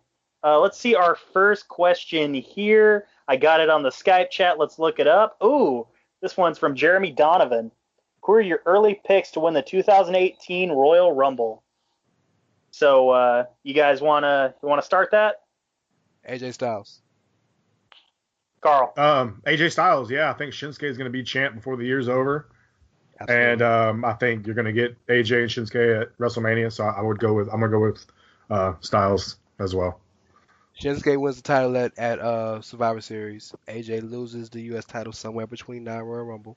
He wins the Rumble. We finally the Marks have their match. Yeah. All right. Well, AJ Styles. That's a clean sweep there. So yeah. Second question is from Nick Guerrero. TNA fucking wrestler winning a damn Royal Rumble. I know, what are we right? What are we thinking? He's never won the Royal Rumble before. He can't win it around this time That's the only period. people that win it nowadays, right? Repeat Yeah, winners. I think the last guy that won for the first time was Sheamus. Roman. Oh yeah, Roman. Yeah. Okay, next question from Nicholas Guerrero. Nick, what's up? He asked us, and I quote, what would be your dream location for WrestleMania? And he said, venue as well. I'm going to get real silly with this and say the planet of Mars. No, I'm fucking around. Man, shit, I would love it if they could bring it to, and this is more from a viewer standpoint, if they brought it to Wembley Stadium. I would that'd be be beautiful, wouldn't it? excited to see that. Yeah, obviously I wouldn't go to see it because not going all the way to England. But either way, Right. how about you See, guys? well, that's funny because when you can look at this question one of two ways. You can take it. I mean, it's our dream, right? So if if it's our dream, we're hoping we can go, right? Yeah. Oh, So from please that don't say unfortunate. standpoint, it's already happened for me. They had it in Dallas, 32. I live very close, so it was an opportunity. I mean, I've been to WrestleMania before. I went to 25 in Houston, but that was a little bit longer of a drive for me. So Dallas is as nice of a place in terms of stadium and close of a place for me, where it's like the perfect mishmash. However, I'm 100% with you, Caleb. I think Wembley Stadium is. I mean, that's the one place that they have not gone where you kind of feel like they should go there at some point. They got to do it. I get why maybe they haven't, but yeah, that would be, to me. It's a two answer thing, so I would say Wembley Stadium as well. I do want to say before you jump on, in terms of narcissism and being able to see it myself. If they could get that fucker in Arrowhead Stadium, I would be all over it in Kansas City. Absolutely. That would be a cool. That's a beautiful stadium. So I would love to see that. Yeah, that's a beautiful stadium. How about you, Rance? What's your answer on this one? Well, the realistic answer where they haven't gone where they should go is the new arena in Philly, the new stadium in Philly. That's where they should go. But Wembley is definitely one. I'd like to see the Tokyo Dome just for the dichotomy. But if you want to get my out there answer, I'd love to see a WrestleMania on an island. Huh. Okay. Well, you know how kind of like the Jurassic Park thought process. Yeah. I suppose we have right. This is a dream scenario, so I can allow that one. It would never. Yeah, it would never happen. But no, Wembley. I think even American fans, like, I'd be willing to watch WrestleMania at 12 o'clock. Absolutely. I got no problem with that. Yeah. You know what I'm saying? I take that Sunday off anyway, so it's not a big deal. Yeah, and then the beautiful thing of it is, so say you started at, I think I've done the math on this. So the pre-show starts normally Central Time at 4, right? Yes. So it goes from 4 to 10, maybe 11 o'clock. Well, if you do the numbers right, if you started at 11 or 12, right, or whatever time you started at, by the time it goes off, just repeat it, and it'll be live for the people here. Yeah. Huh. So you can still watch it early, and then just repeat everything you just saw, and it'll be live on the network damn near for normal timing. Yeah. So you really wouldn't miss it if unless you a spoiler person, but yeah, Wembley that would be my problem. Yeah, as I'm a spoiler guy. But then just wake up instead of watching. You wake up early to watch football. Yeah, absolutely. Right? Yeah. Wake up early and watch wrestling. And then you'd have like 6 months to prepare. Like they're not gonna just do it randomly. Like they tell you what they're gonna do Wembley like almost a year before. Yeah, absolutely. All right, so I suppose that's it on that question. Let me grab our next one. Damn it. Here we go. Hold on, I just had it. From James, huh? Yeah. From James. What? From James. Yeah. What did James say, guys? I can't get to it right now. What up, James? Go ahead. I'll read it off from James Boyd. If you guys don't know who James Boyd is, he's with your boy Rich on the One Nation Radio pod. His question was, should PED users like Bonds and McGuire be put in the Hall of Fame? I love a good baseball question. And both of y'all are big diehard baseball fans, so this is interesting. I'm not a diehard baseball fan. I do like baseball. I'm not diehard, but you played baseball. I did. So you care about it. I do care about it, and I do have an opinion on this. But go ahead, Caleb. Go first. Yes, they should, because to act like they didn't exist is just ignorant, and it's not like a Benoit situation where they killed anybody. They just kind of cheated is all. And that being said, I think you would be foolish to ignore their existence, because what was it, the year of 98 and 99 where they were both chasing Roger Maris's record. Well, and Yeah. Like that's all you could see in the sports world was McGuire's here. Or that was Sosa, wasn't it? Sosa. It was Sosa. Sosa. Sammy Sosa. I'm sorry, that was Sosa. Between Bonds broke it a few McGuire years and later. Sosa. And Bonds broke the all-time record. A couple years later. Yeah. I think personally, Bonds and on both records that he has, he should have asterisks, but he doesn't. Whatever. But yeah, absolutely, I think they should go in the Hall of Fame. Rance, Carl, what do you guys have to say? So I agree. PED users, I do think they should be in the Hall of Fame. First of all, as it pertains to someone like Barry Bonds was a Hall of Famer before all this shit. Absolutely. If you know your baseball, you know that Barry Bonds won quite a few MVP Pittsburgh awards. Pirates, Barry Bonds. Yeah, Yes. He was not just a great hitter; he was good in the field as well. Barry Bonds was a Hall of Famer anyway. A literal five-tool player. Correct. Literally. McGuire's a different story. I mean, he played first base. First basemen usually are there for a reason.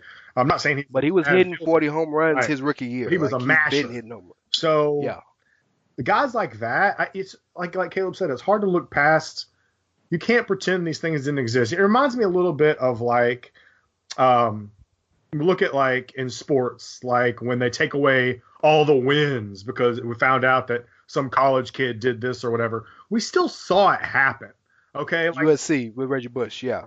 They still won the national championship. Right. So, I mean, I get the idea, but I just don't think, we know that these guys were good baseball players anyway, probably Hall of Famers. Most of these guys that we're talking about were probably going to be Hall of Famers anyway if they have That's to my take point. PEDs. That's my point exactly. Yes, that's my point exactly. So go ahead. Yeah, I would say yes to answer your question, James. You basically made my point for me. The biggest offenders would probably be guys like Bonds, McGuire, Alex Rodriguez, guys like that. All these guys were great before they started taking. So if your numbers are that great for that long, there's even a guy like Rafael Palmeiro, who is the biggest liar in the history of liars in baseball. Right. 3,000 hits, 500 home runs. Like that's PEDs don't make you hit the ball. Right. They're not even talking about like guys like Roger Clemens who hasn't gotten in, and that's insane. He's one of the 10 best pitchers ever. Incredible. Like, even if he's stuck, I don't care if he's stuck a needle in his ass his whole life.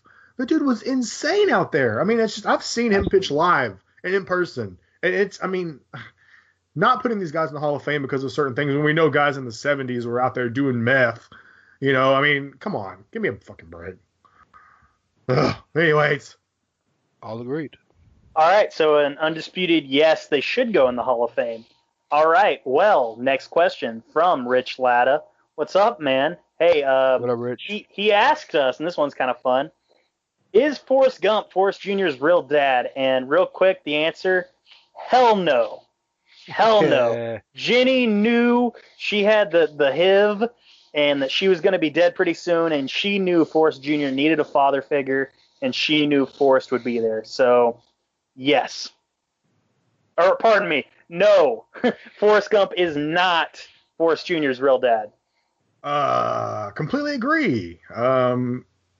And the thing is, that kind of sucks about it is Jenny didn't even have to be like, hey, this is your kid. She could have just been like, hey, this is my kid. You're not the dad, but I'm dying. Will you watch over him? And he would have been like, yes.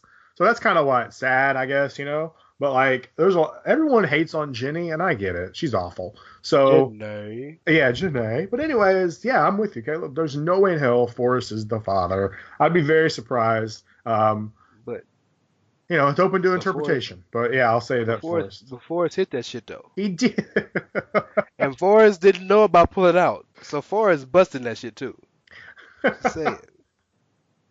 No, it's not his kid but it's not his kid because it fits with the story.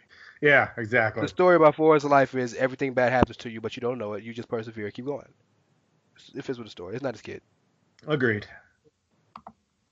I like the question though, Rich. Y'all really thinking of some off the cuff questions. I like that shit. Yeah, it's great because then we can get a little bit of a break from the wrestling sometimes and just do some random shit. I like that. So. Well, both of y'all don't watch wrestling apparently. It's just me. So yeah. Absolutely.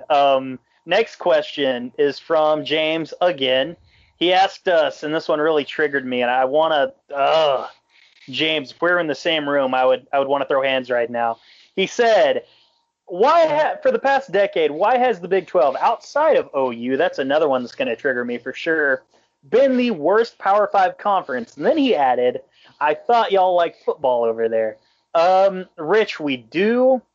It's just I think the other conferences and the other schools and the other conferences know how to recruit better. I think that's really all there is to it, to be perfectly honest with you. Not conferences, conference. But no, the other conference, the other Power 5 conferences. Oh, you just mean the SEC. Is that what you're saying? Yes. Okay, yeah. That's the answer to the question is SEC. Yeah. Keep moving. Yeah, there you go, James and Rich. We know you're from that area, so yeah, there you go. SEC is good, whatever. Well, here's the thing, James. You're shitting on me like I like the Big 12. I live in Arkansas, bro. We don't give a shit about the Big 12. We're SEC country. What the hell are you smoking? So I can't even answer this because I agree. The Big 12's trash. So why? Because they're not the SEC. The end. Next question. Ranch, you got an answer for this? S.E.C. There you go. Okay, so yeah, there's your answer, and we put over the SEC for you guys, so I hope you enjoyed it as much as it breaks me to say it. Either way, next question from Andre Singleton. Thank you for sending this question in, Andre. We appreciate it. What up, Dre? Dre family, so. Sup. He asked us, and he kind of tried to steer us in particular ways. Who is the most underrated wrestler on the WWE roster? Cough, cough, Neville. And who is the most overrated wrestler on the WWE roster? Cough, cough, Finn Balor. For me, most overrated. Oh, fuck. That's a really tough one, actually. Easy as shit. Is it now? Well, whatever. Randy Orton. Yeah, Randy Orton gets a lot of love nowadays that seems a little bit undeserved because he kind of phones shit in. So thanks for answering that. Thanks for answering that for me because, Because I agree. I got you. I agree. Yeah, Randy Orton's on the overrated there, but yeah. He's great in the ring. It's just he don't give a fuck. So if you don't give a fuck, what the fuck you there for? Underrated, and like I said, this is open to interpretation. It just depends on how you perceive it. You guys expect me to say Sami Zayn, but I'm going to say Luke Harper. Okay, Luke Harper. Yep. That's how about you guys? I was gonna say Sami Zayn, but I like the Luke Harper answer. I can appreciate that. Yeah. Carl. Well, me and Andre agree on the most overrated. Cough, cough, Finn Balor. Wow. That's weird. Yeah, I don't think anybody saw that one coming out of me, right? Never. Nope. Underrated is a little bit tougher. Man. Can I throw one more out there for you guys? Go ahead. Yeah. Underrated. Rusev. Rusev's a good one. Yeah. Yeah. Jinder Mahal. I'm just kidding. Just had to do that for Caleb. Actually, to be honest with you, I would still rant his answer. I do think it's Sami Zayn, because of the fact that even though I'm no Sami Zayn mark by any stretch, I do appreciate how talented he is, and the fact that he just really hasn't had a chance to do a lot. I think another answer to this, guys, would be they're being used, but just as comedy guys, is Breezango. I think Tyler Breeze and Breezango are very underrated and very capable of doing more than just being a comedy act. So that would be another answer I think you could go with. Yeah. I don't think Neville is underrated. Where Andre says that, I really don't think Neville is underrated. I think he's being used really well right now. I think he's capable of more down the road, but I think he's in a great spot right now. So he's underrated because he's one of the 5 best workers in the company, but he's stuck in the cruiserweight division. Purple weights. He's underrated. Yeah, purple weights. Yeah. Real quick before we go into the next one, I want to shout out Sami Zayn because of course I have to. Of course. I mean, even people want to talk about he's whatever. He doesn't have any personality, whatever. I mean, if you saw his comedy shtick he was doing in June and July, he was doing some pretty funny shit. So it's not just he's wooden, he's fucking Ken Shamrock without the UFC gimmick or whatever. And that's enough about him. But Rusev, fucking hilarious. He killed it this week. He comes out there, and I'm just going to go through it real quick. He comes out there after Randy Orton wins his like 10-minute match with Aiden. And he's like, fight me. I want to get my revenge, blah, blah, blah. Wins in 10 seconds off of interference and celebrates like he just won the Super Bowl, or for him, World Cup, as it were. And they come back from commercial, and Renee Young's like, you see me elated. And the best line of the night, and maybe one of Rusev's best lines in his career, he responds, what does that mean? And that just killed me. But that's okay. I've gone on about that enough. Rusev and Sami Zayn are really awesome. I can't, I'm going to stick by that. Luke Harper's still my underrated, and overrated was Randy Orton. Okay. Next question. This one is from my good friend, Will Kelly. Of course, he sends in another nonsense question, and he asked us, why don't basketballs hold grudges? And I'm going to answer that. Nonsense. What? It's not nonsense. It's a good question. That is totally nonsense. What are you talking about? It's not a good question. It's Will, a great question. You know what it's in relation to, though. I mean, yes. Of course. All questions are, I know what it's in relation to. Come on. You guys know who I am. Those early Batista promos are hilarious. I'm going to say that. Just because they're so, oh, man. Basketballs do not hold grudges because they are not living things, Will. That's all I have to say about that. No, basketballs don't hold grudges because they don't have hands. This question. God damn it! Is that not factual? Sure. I mean, you're not wrong, sir. Here's the thing. I've never had. I don't hold grudges in general, so I guess maybe I am a basketball. But the thing is, if you do hold a grudge, you don't hold it with your hands podcast. Anyway.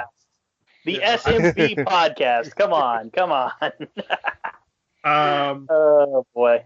Just this question, Will. I mean, holler at me. We can talk, man. If you need someone to talk to about these ridiculous questions, we can talk. Okay, I'll be your friend. No, don't worry. I'm his friend. I talk to him all the time. So that's the problem. I got it. All yes. right. Yeah. My friends are idiots. That's the problem.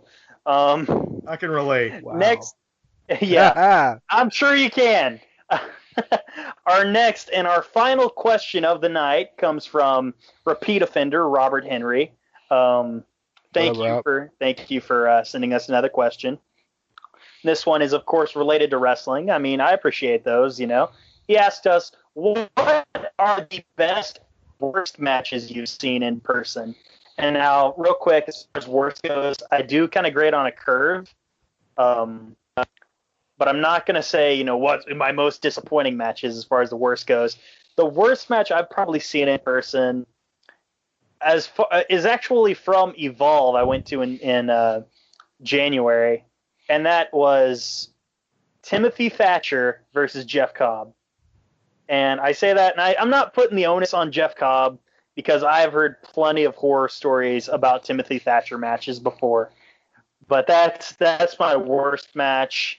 My best, real quick, I want to say, and a lot of you might be expecting, because I went to TakeOver Dallas, you might expect me to say Zayn and Nakamura. I would put that at a close second behind AJ Styles and John Cena at the Royal Rumble this year.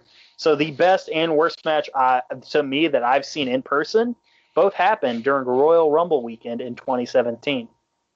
Well, I'll do you one better. The best and worst matches I've seen in person both happened on the same show.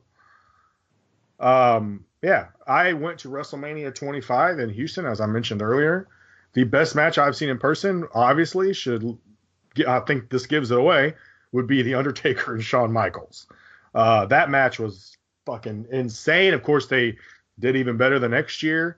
I mean, maybe, and not in my opinion, just because I was at 25 live, you know what I mean? There's always kind of, gives you some bias there. But that match was literally, I was with two of my best friends. We grew up watching Taker and Shawn, like marks like you wouldn't believe for these two guys, right? Like anybody else is.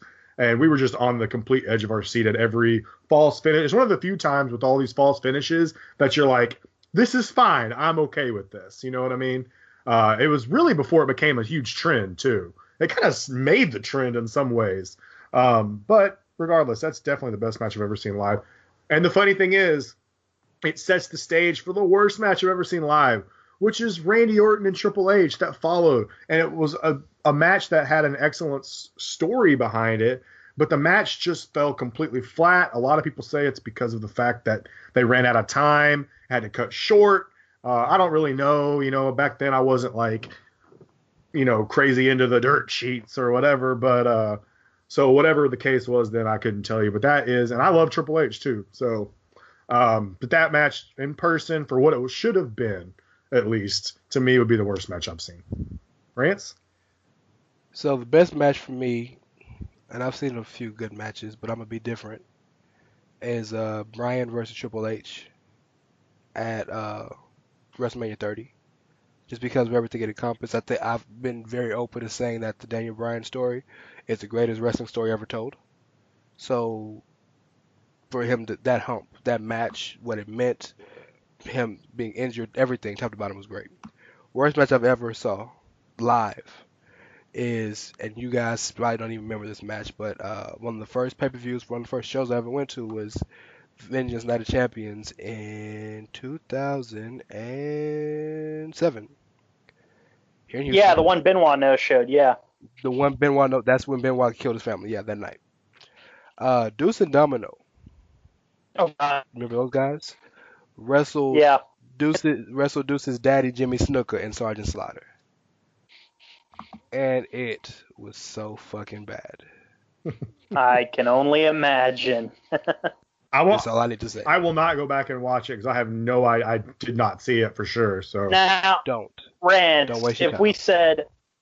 if we put a caveat on it and said, what's the worst, like, marquee, like, semi to big time match you've seen in person, what would your answer be in that situation? Oh, in person? Oh my God. Yeah.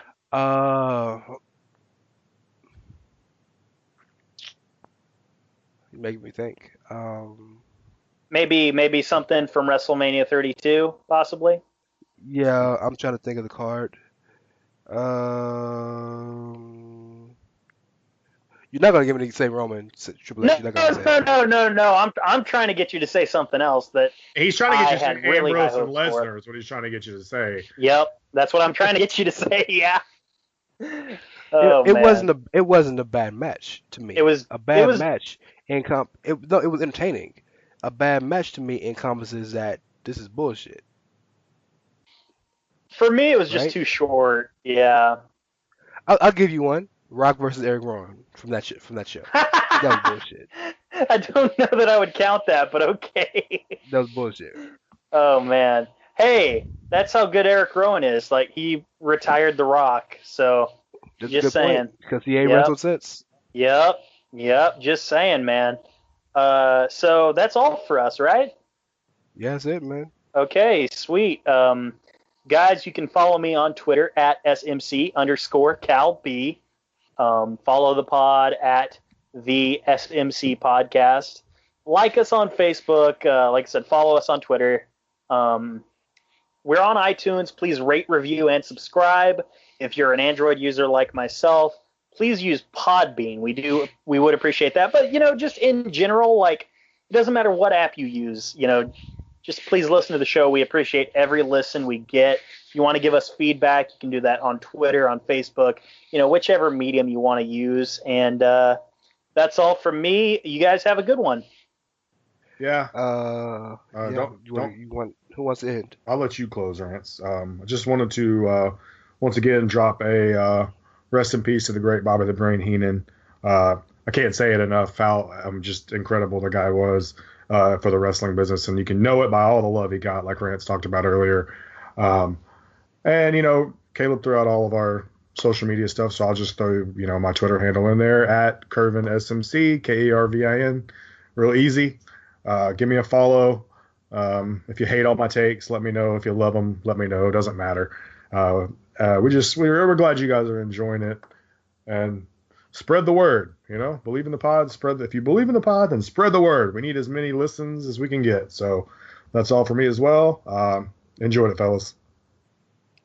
Shout out to Social Suplex, the hosting site and the parent company. Shout out to Jeremy. Be on the lookout very soon for the Social Suplex presents Face to Face, SMC versus ONR. Me and Rich are gonna have a nice little debate. Jeremy, the owner of the site, will be the moderator. I think it's gonna be kind of fun. Holla at your boy at It's Ray Cash, REY as in Mysterio, CASH as in dollars. That's it. I guess we'll end it the way Caleb would like us to, by saying goodbye and good night.